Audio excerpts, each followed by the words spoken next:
inconspicuous pile of the roofing material, Eternite. It's nothing. Someone just left some roofing material slanted against an old shack. Because it's nice and orderly, well-laid pallets, easy on the eyes. No, there's more to this. You get this strange feeling. Hard to say. It's gone now. Feelings pass, you see, especially the small ones.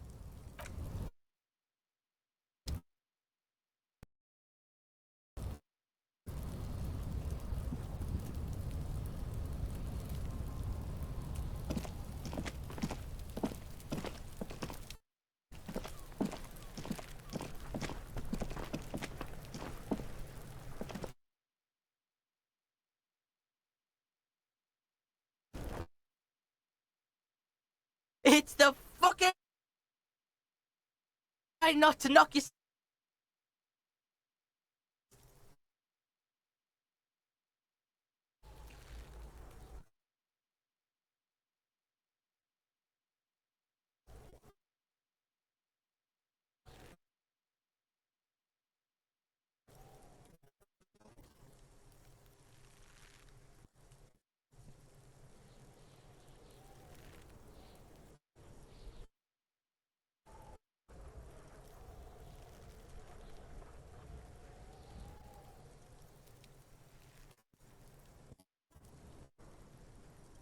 Belittled yourself before the Kuno. His forgiveness.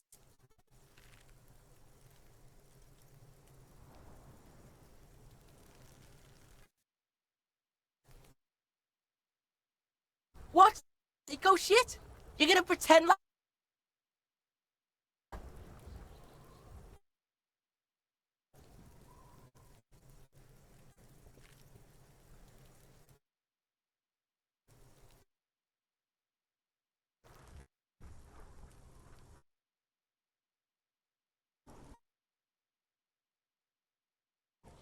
Don't let him forget it just like that.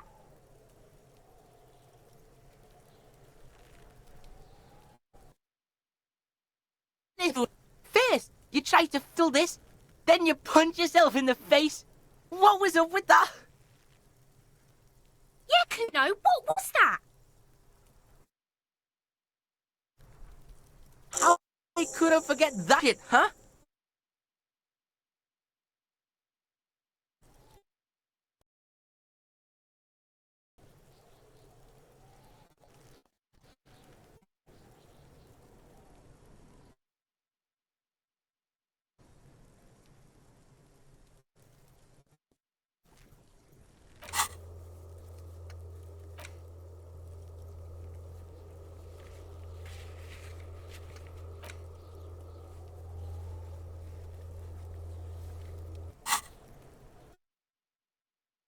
Fuck away, Phil. You smell like bum Kuno.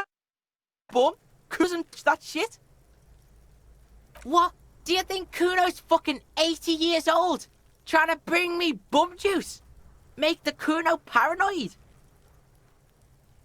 Just because you get high off that shit doesn't mean Kuno has to fuck himself with that fermented piss and shit mix.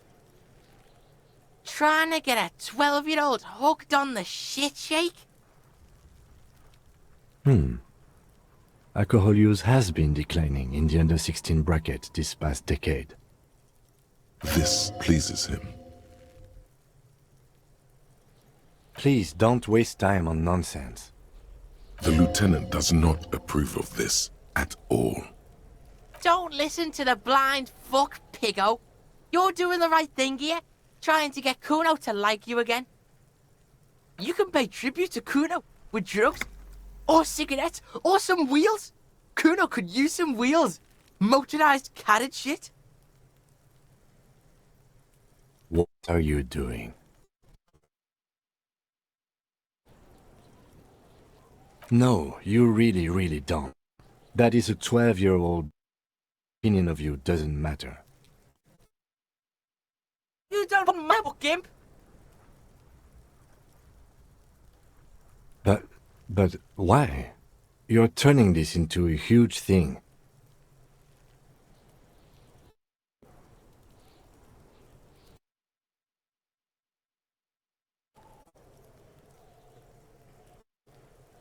You're totally willing, sir.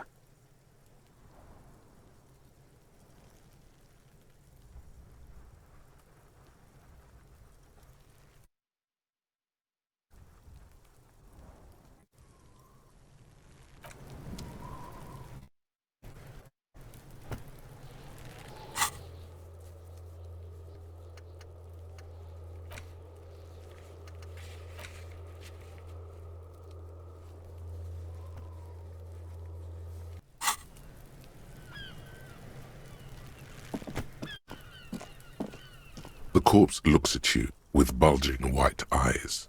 The face around them does not look human. It's swollen and ready to burst. His lips are fish-like and like a ball gag. You seem to be holding your breath. Twists his neck at an unnatural angle. The body below appears stiff. It's letting out an ungodly smell seeps in even through your clenched nostrils. Active decay. It's okay to throw up, officer. No one is judging. No, it's gonna blow.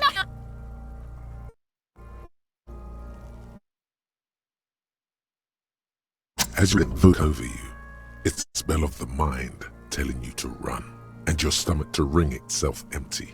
With your hands at your sides and your eyes squinting, you stand in it.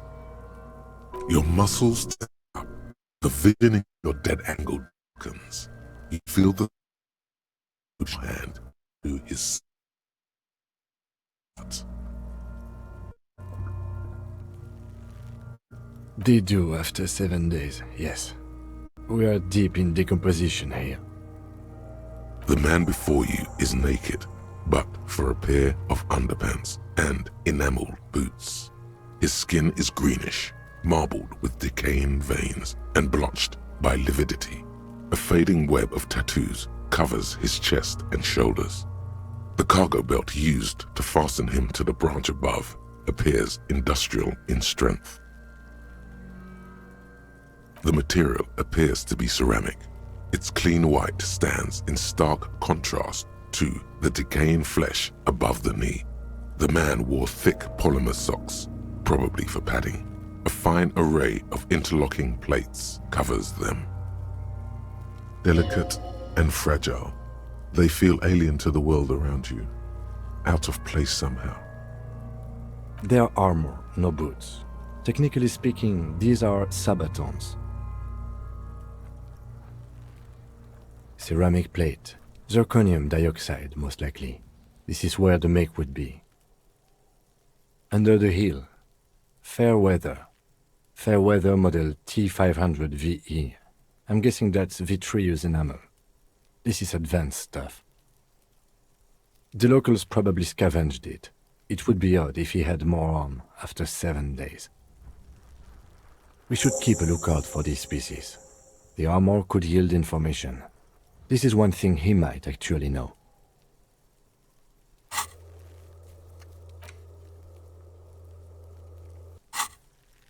If you wear those pieces, it will help me protect your mortal coil.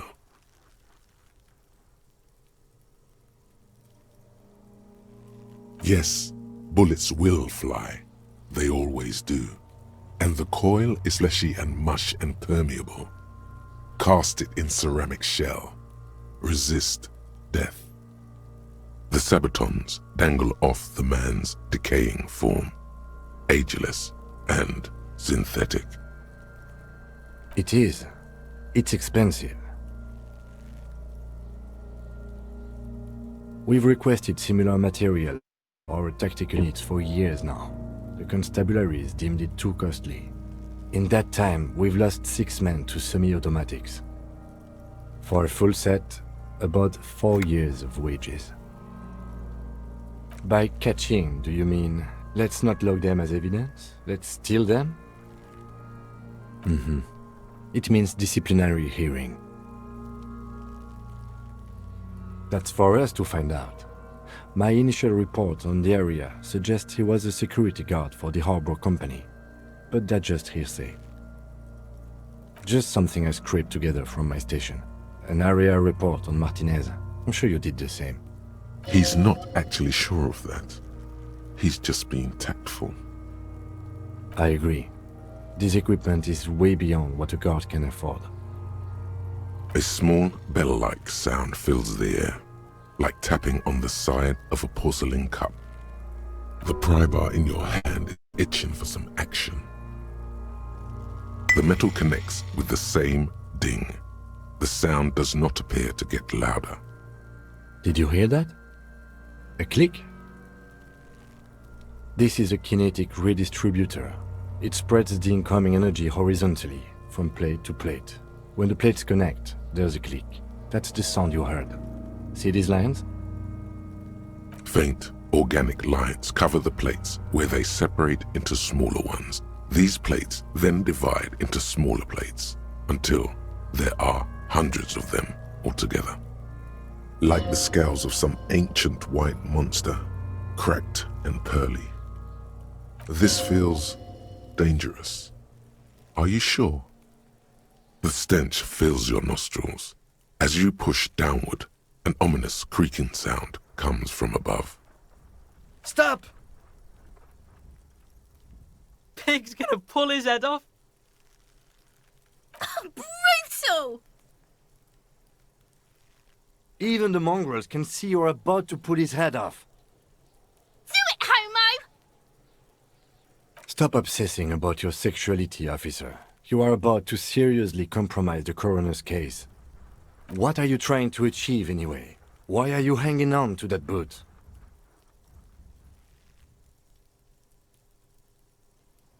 For a full set of armor, I wouldn't blame you. But these boots are hardly worth a disciplinary hearing. There are better ways to pay a hostel bill. Besides, It's hard to get a read on the lieutenant. What would he do if you stole them? Would he report you or not? Surprisingly, you feel like he probably wouldn't. there's no way you're getting them off. All the organic matter in his body has been flowing down in the boots. They are fused to his feet now. Why do you think the locals haven't scavenged them yet? Processing will take care of them. With the situation in the morgue, it will yield nothing. But we must pick our fights. Should we continue? The cadaver slowly twists on the cargo belt, his torso covered in tattoos and extremities blotched pink and blue.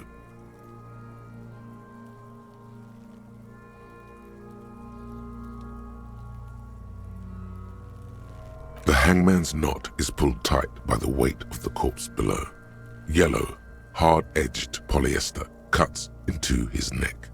Above, a sliding buckle ties the belt to the branch. Oh my, there's something on the belt. A familiar word that speaks to the thirst within you. Vermilion, in yellow letters, along the length of the twisting cargo belt. Only a deep longing for vermilion golden spirits lets you decipher the fading logo of the local brewery. No, you should not get a drink.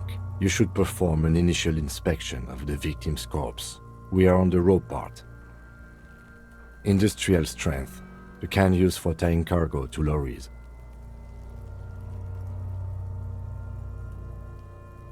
Yes, it looks like they use whatever was on hand, paying no attention to not incriminating themselves. The brief suggested as much, politically motivated by the ongoing strike. Did you not get a briefing? Then you should ask me the first moment we get. It's not merely polyester, it's steel reinforced. See these lines? This is where the wires run. I see rabbits for more than 20 strands. This makes getting him down much more problematic than I had assumed. A noose is one of those things that's easier to use one way around. I think they lassoed the branch, then pulled on the belt, buckle closes. It's what I would do. Seems easier than climbing up there. The cadaver hangs from the cargo belt. Lim's eyes are milky white and blind to the world, protruding comically from their sockets. There is no one home, just subaquatic terrors there. Dark brown hair grows on his head. His face is ready to explode from the organic processes inside. The death's head grin has passed. What remains is an unrecognizable mess. I'm gone. Into the wild pale yonder. In the past, way out in the west. I'm a joke. Look at me. There is nothing funny about jokes either. A killer, a motherfucker, and a killer. Takes one to know one. Go ahead, Cobbo. What do you mean? It's the power of your imagination. Go ahead. Ask me more questions. You fucking love questions. Because you're a copperoony. Look at all of them go. Do you want more questions? Coming right up, copperoony Rooney. This is getting upbeat now. Fuck no. You're no Rooney. Between you and me, your name is probably Harry. Good for you.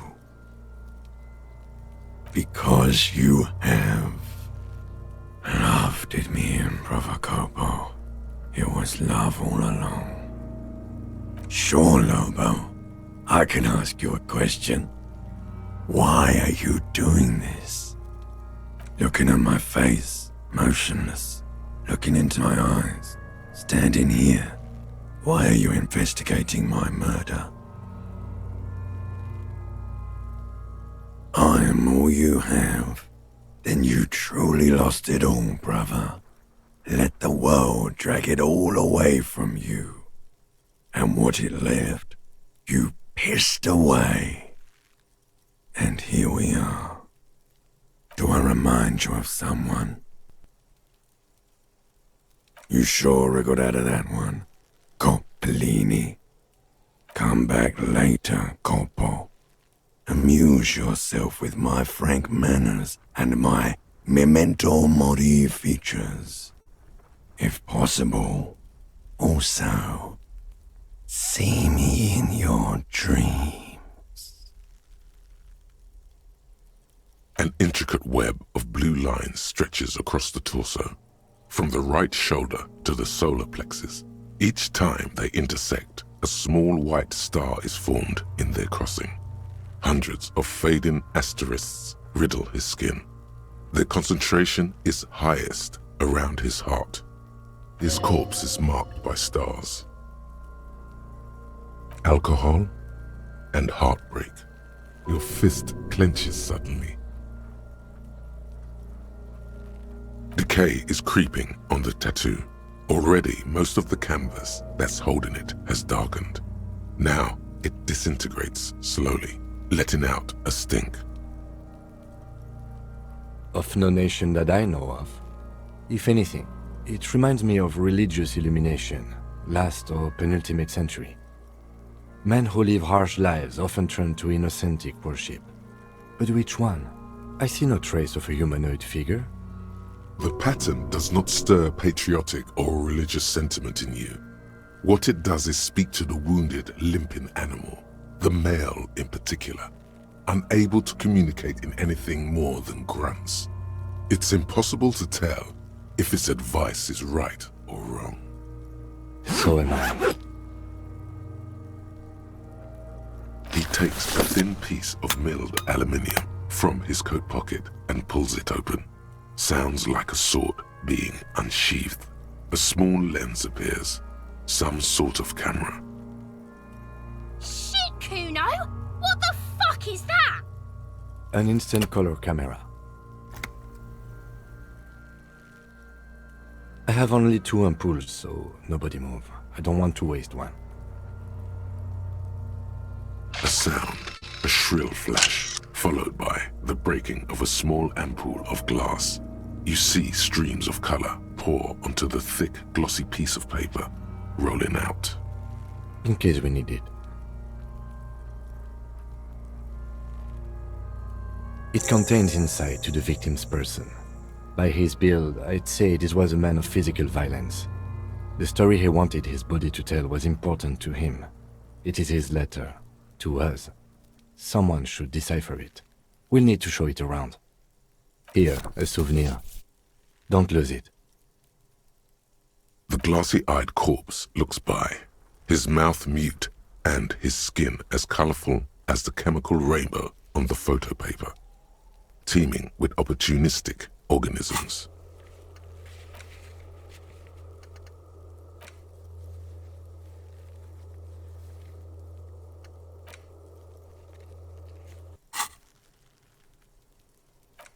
As you narrow your eyes, the monster before you blurs into a violent mess of green and pink. Only the lower extremities are pink with a dash of blue.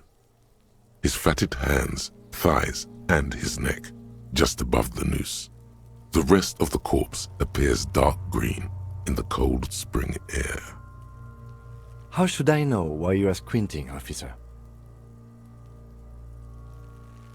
Oh. You are trying to assess lividity. The monster comes back into focus, an explosion of color coursing with dark marbled veins. His stomach appears pregnant with something.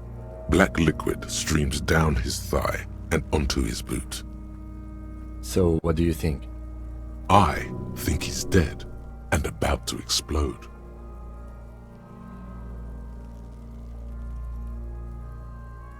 I agree. Totally dead. Absolutely. I think he was upright immediately after death. Blood has gathered in his hands and feet, and his neck. The noose acted like a tourniquet, keeping the blood in his head. The hypostasis here is in tune with the hanging. That's what I think. Everything here seems to corroborate that assumption, but we should still get him down before assigning a probable cause of death. A pool of blood and feces has eaten into the frozen mud below the man's feet. Purge liquid is dripping into it, drop by drop. The victim appears to have contained no more than half a kilogram of digestion at the time of death. The fuck he's saying? Talking about shit. Malicious laughter erupts in the yard. Sounds like seagulls. Big's head is a... The lieutenant's face is made of stone. There's a strong buildup of gases, yes. Rigor mortis becoming livor mortis. He'll be fully limp by tomorrow. I don't think he'll explode. I hope not. I do. Most of them are post-mortem. Maybe even all of them. The delinquents have made our jobs harder with their little sport. Stop talking in riddles, coin slot. It means you fucked him up good, Kuno. Fucked him up brutal like. But there is no breath to catch. Only the cadaver filling the air and your nostrils. He slowly rotates before you, decomposing. Are you sure we finished the preliminary examination of the cadaver? We might miss some of these things once he's done. The steel-reinforced belt presents a unique challenge. I brought chain cutters, but I don't see a good angle of approach to the belt.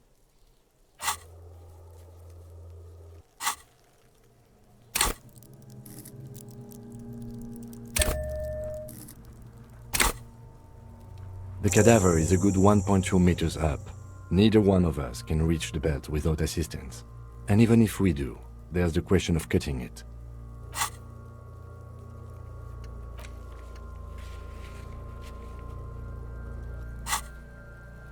There's no question. There's only cutting. How hard can it be?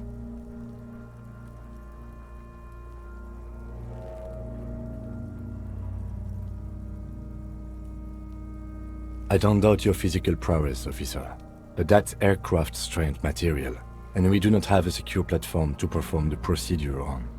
The risk of acrobatic failure is one we cannot take. We must not become comedy for the locals. The fuck have you got against comedy, pigs? Yeah! Bang bang time, pig! Shoot his head off! How?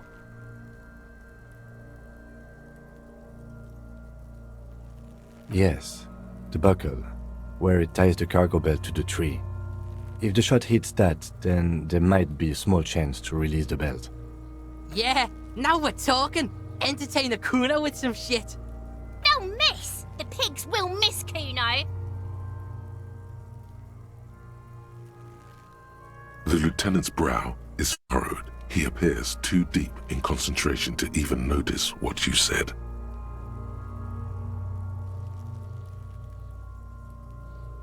Silence. With his elbow sharp, the lieutenant unzips his jacket and produces a lightweight firearm.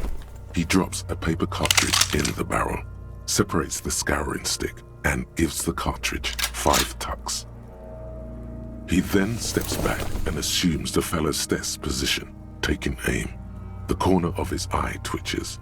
His finger is on the trigger. He's gonna fucking miss! The kid's voice is drowned in a shrill blast that echoes off the walls of the surrounding tenements. A cloud of smoke slowly parts in the air as the lieutenant steps back and says to himself, God damn it. "Oh my God, that was so many types of wrong. Who taught Four Eyes to shoot? Whip up a grueling training regiment for him right now. Beat the man into him. Go, go, go." He feels bad about it. About his eyes mostly. Just having bad eyesight. Probably from a young age. Whatever you do, do not console him. Fucking idiot! Muckabat asshole! Kuno could have hit it easy, but then Kuno's not fucking handicapped, is he? I think you have your sports mixed up there, officer. Squaring my shoulders has nothing to do with this. Bitches fighting. No, we are lucky as it is. We didn't break anything, and the victim remains uncompromised. Any more mistakes could put us in an unfortunate position with the locals. We have eyes on us. I didn't do us any favors with that. I have to say, it's beginning to look unlikely we can get him down without assistance. Take his gun and show him how to use it. It's bad as it is, us shooting firearms like punks. Go ahead, I'm not stopping you. Just don't lose it. They only have one gun! This is the sorriest pair of pigs Kuno's ever seen. Yeah, take it, you fucking banani boika! Take it and shoot yourself in the mouth! The cold piece of bakelite and gunmetal is surprisingly light. Your fingers fit right through the guard, instinctively resting on the trigger. The fuck are you waiting for, Kuno? Tell him to shoot himself in the mouth! Kuno is silent. Aggression gathers in the air. The trigger feels delicate and ready to break under your finger. The buckle comes into focus in your sights. You stand with your feet planted firmly in the ground and your left hand supporting your gun arm. Why don't you just shoot yourself in your mouth? At least you won't miss.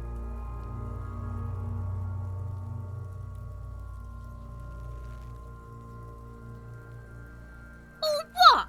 You gonna fuck me? You wanna fuck me, pig? Is that what this is about? Do it! Set me free! You feel as though it would be dangerous to set this creature free to roam about the cosmos. Don't. Do it!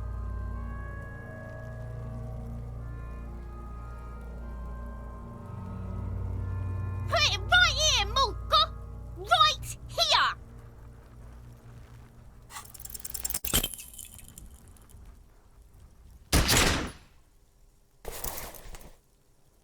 You hear an explosion within the weapon in your hands. The branches of the pine tree behind the girl shake ever so lightly. Your ears are still ringing. A plume of smoke has erupted from the barrel. The little monstrosity stands in the cloud. Her face is petrified. Then it begins to twist, demonically. She is disappointed, trapped, entangled in this world, all because of the continuously appalling marksmanship of law officials. Learn to shoot! Whoa, see? Pig tried to shoot you. You're alive? Yes, Kuno, I can see that.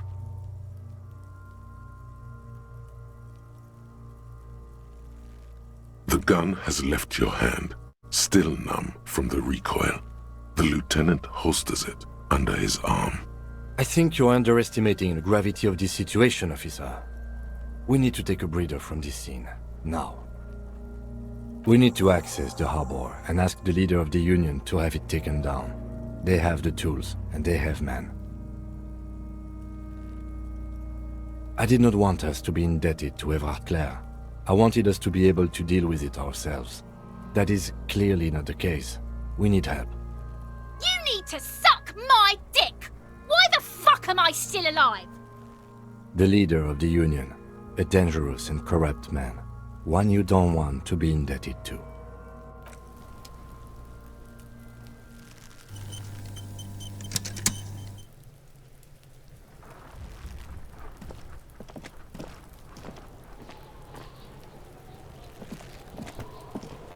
So you tried to kill Kuno's girl? What's up with that? You want to talk about it? Not all of us. Acts like that stick with you for a while. No one's moving anywhere. Do this shit again, and Kuno's gonna climb in your room at night with a knife. Kuno knows where you sleep. The pig who fucked his window up.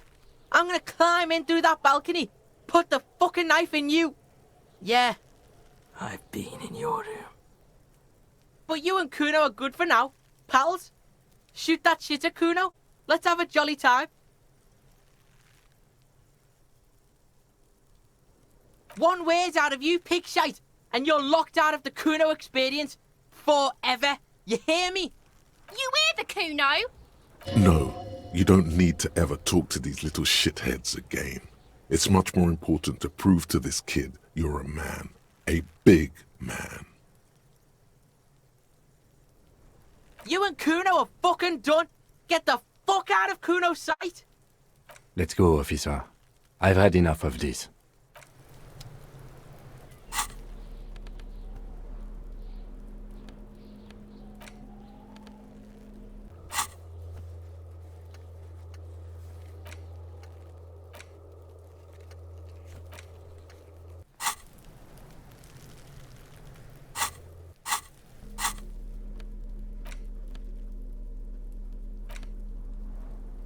It's the ledger you found in the trash. A pitiful cabbage of white and yellow papers hanging from plastic board, barely held together by a metal clip.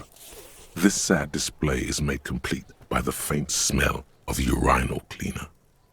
There's a piece of toilet paper, or is it cleaning tissue? No, it's toilet paper, desperately sticking to the back of the blue plastic clipboard. It's a metaphor for you. Below the pathetics, terror. Do not look into its blue heart.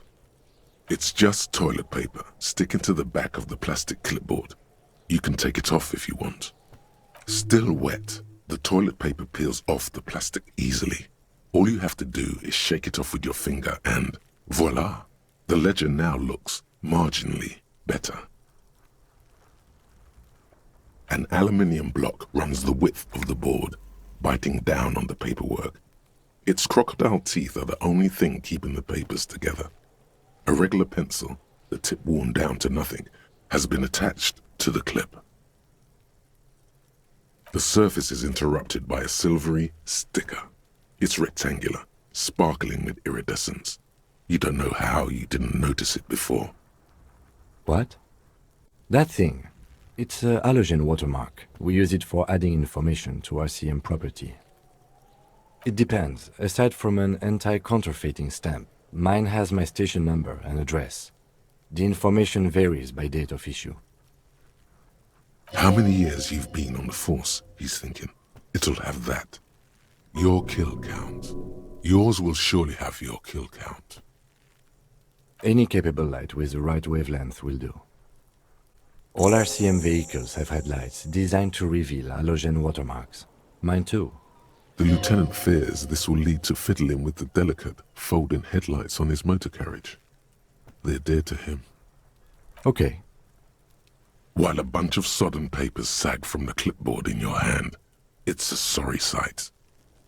They're not exactly white. They're yellowed in patches by sunlight and alcohol, and covered in dense blue handwriting. Ink escapes into watercolor patterns, reaching its tendrils across entire pages. The paper itself is checkered, with faint red lines, forming short paragraphs. Once in a while, there's a red stamp that exclaims, "Case files commit to paper." The case files themselves are plenty. You count more than 100 sodden, crumpled up, earmarked pages falling apart in your hands. They appear to be sufficiently organized and extremely dense, if mostly illegible. Work, strife, poverty, the Jamrock Quarter. These are handwritten logs of investigations dating back to January 51, this year. The exact number is hard to estimate, due to missing pages and an odd naming convention. But there are at least 20, maybe 30 cases, undertaken, not completed, mind you.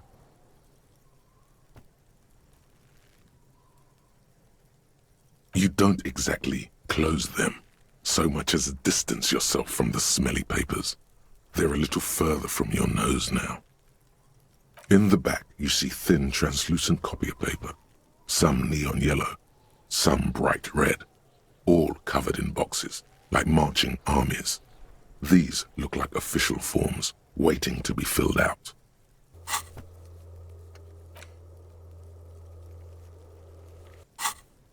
Three. The topmost are misconduct fines, the middle ones are station calls, and the bottommost are field autopsy forms. Each is easy enough to make sense of. A monetary penalization ranging from 20 to 250 real. Severe cases allow for 1,000 real, but that requires special paperwork. The details of issuing these fines are spread out over the rest of the fields. These are quite sinister in tone. They give a date and time for the person to appear at the specified precinct police station. Below the call are the criminal charges you risk by not appearing. A dozen pages of thin copy paper, bright red in color. You see the parameters of a deceased human form waiting to be filled in. Age, sex, condition of internal organs, color of the irises, predation marks, condition of sexual organs.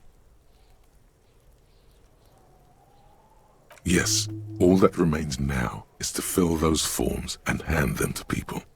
Fines for wrongdoers, interview requests for bad guys, and field autopsies to dead guys.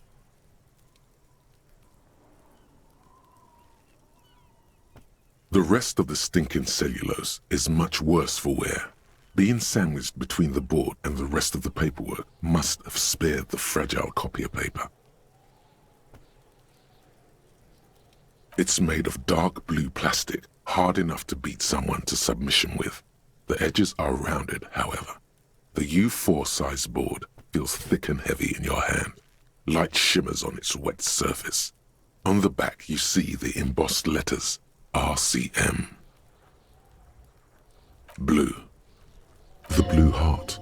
Don't look into it. Something rattles inside, ever so lightly.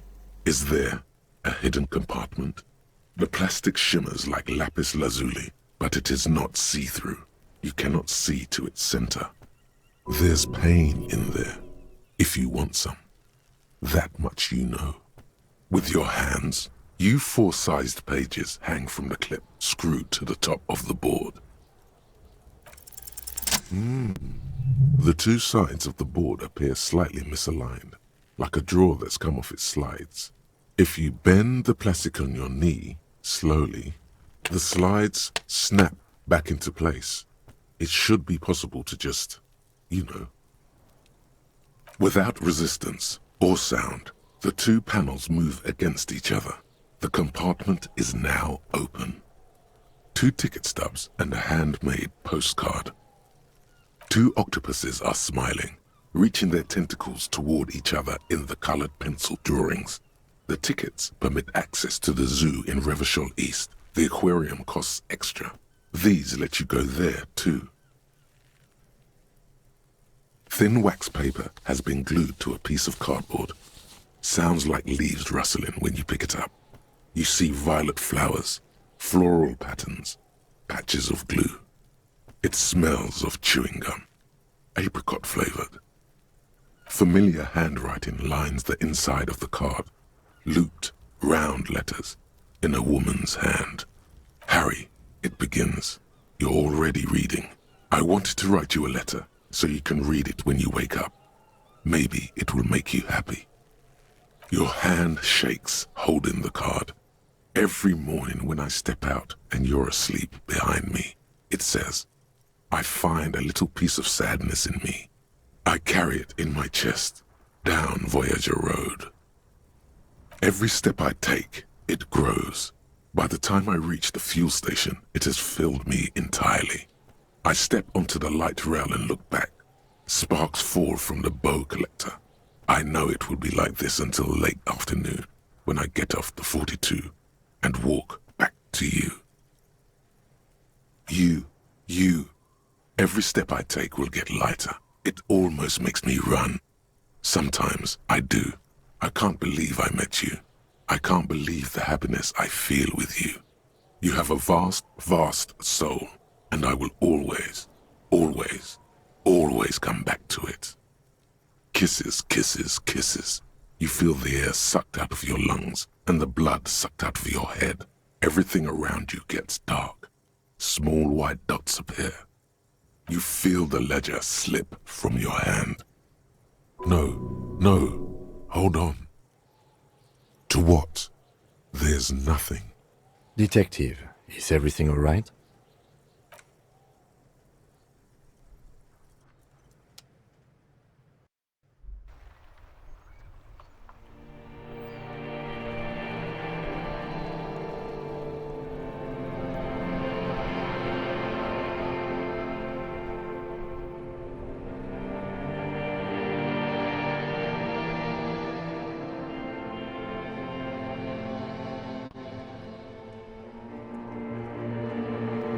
There is nothing. Again. Nothing sad, brother. No treachery, just blackout. Well, almost nothing. There is the ground below you, that's still there. And the small light that's on, fluttering, somewhere in the basal ganglia. That's me. Blue eyes, that's me. Who was what? He speaks of the sickening longing, the unwell emotion. Even in the darkness, he's grasping for it.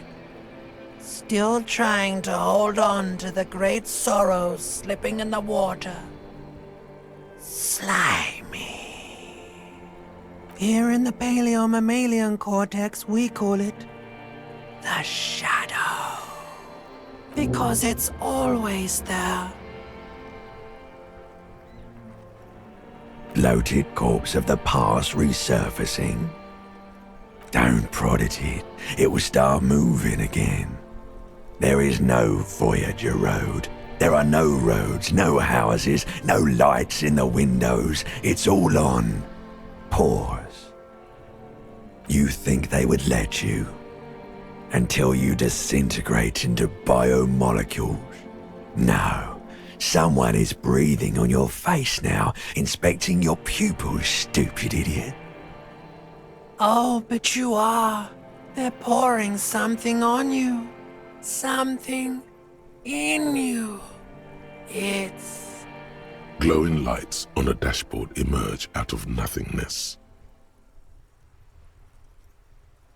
In the upholstered cabin of Lieutenant Sarg's motor carriage, seated in the driver's basket, the air is thick with leatherworks and heavy fuel oil. Cold runs down your chin. Drink. Water.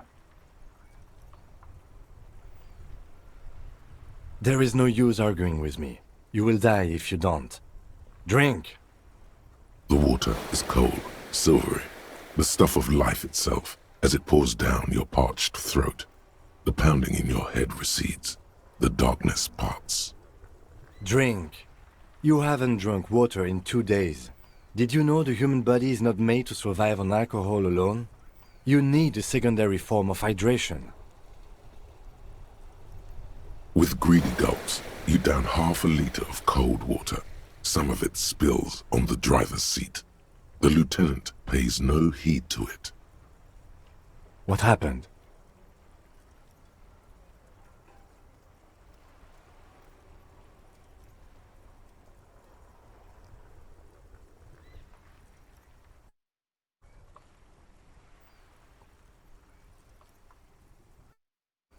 You're reading your paperwork. Then you passed out. I carried you to Kima to take you to a hospital. Then you came to. 10 minutes, maybe. Good. You dropped this. Are you okay to proceed? Good. The Ledger of Failure and Hatred is a special item that can be used both as an interactable and a tool equipped in your held slot for skill bonuses. Find it under the Tools tab in your inventory.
Yes?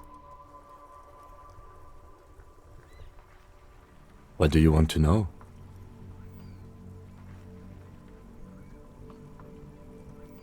No, it's not a particularly mysterious case. The deceased is a security guard for a corporation involved in a labor dispute. It doesn't take a DeLorean polymath to put the pieces together. I just don't see the case getting more mysterious than that.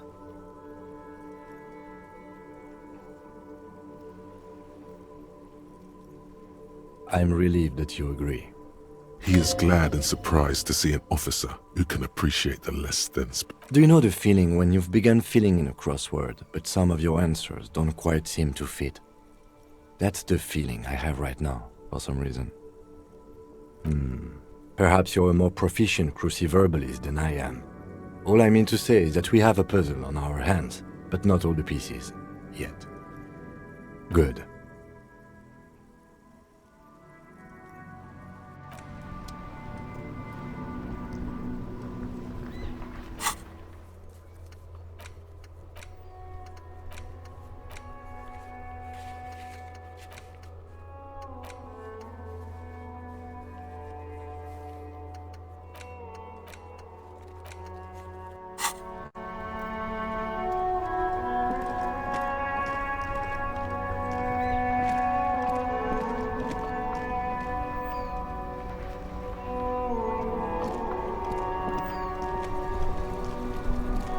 Inside, you see a set of steering levers, a radio microphone, a pull-out toolbox, and All right.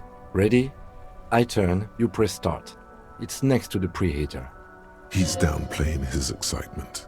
The lieutenant is more than happy to show off his precious carriage.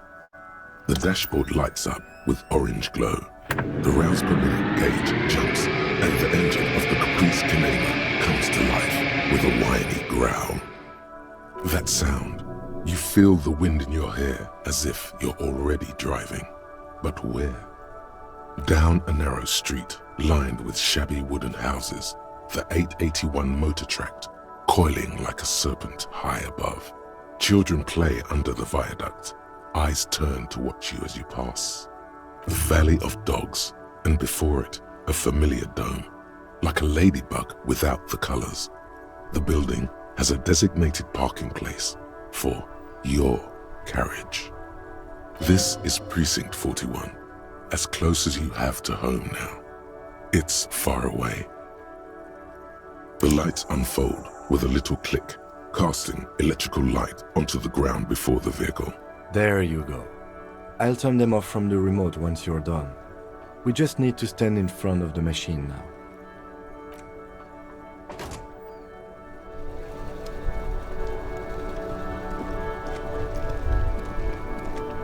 As you hold your ledger's clip under the headlamp, an iridescent hologram appears. A street grid and the veins of a great river. A familiar sensation washes over you. There she is. Revachol West. Around the borders of the watermark are dozens, no, hundreds of micro-perforations. The rectangular watermark is overlaid with the logo of the RCM, and yet the major arteries of Revachol are all recognizable. They shimmer in the Canema's headlights. A rat brazenly darts past you and disappears amongst the stopped lorries. In the distance, a child somewhere shrieks. A woman reprimands her in a voice no quieter than the child's cry. In the middle of a broken plaza, in a cone of light, barely visible in the daytime, two men, one slim, the other sturdy. They are on the city stage, but only one of them knows his lines. Ah, Martinez. Let me see. Right here.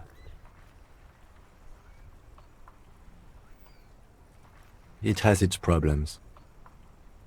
There are many of them, and they are divided into 3 separate rows. The first row has 18 dots. Not bad for what? You don't even know what it means yet. The next is the longest. It runs all the way around the border, and then some.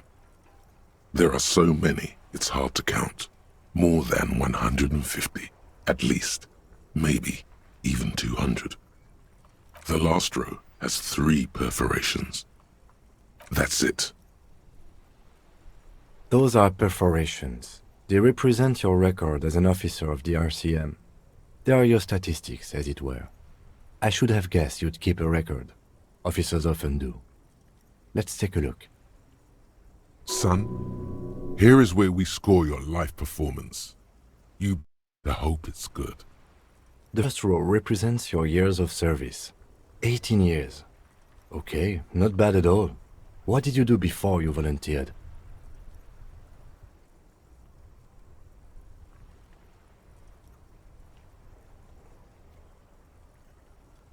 That's what it says.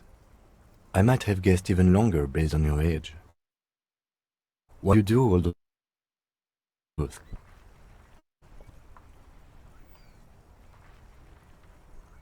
Yes, that does seem quite likely. Your youth coincided with some heady days for Revachol. But let's move on, shall we? This next row, the one that wraps all the way around, is your number of closed cases. Closed is good. It means finished. It's more than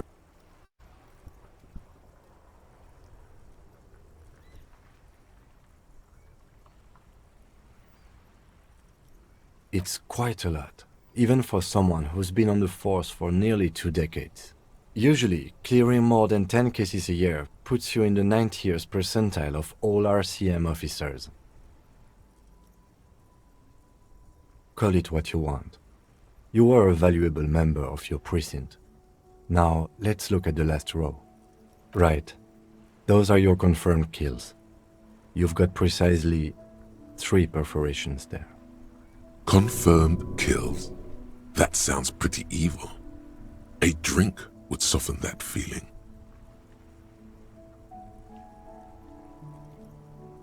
For an RCM officer, especially Precinct 41, which is in the Jamrock Quarter, it's rather tame. I mean that in a good way.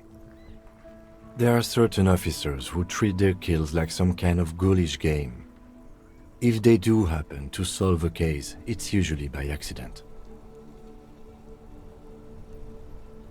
But it seems as though you are, or at least were, one of the good ones. So we have that to be thankful for. He's sincerely glad you're not a scary predator. Not to say relieved you're competent. If you want to pour out the booze you've been carrying around on duty, I'm certainly not going to stop you. A dark pool of cheap wine appears at your feet. It shimmers in the lights of the Kanema. Honorably done.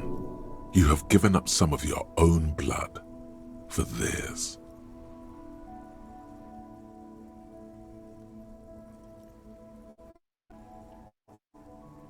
Very noble of you. Are we done here? The lieutenant nods. Right. I'll go turn off the lights.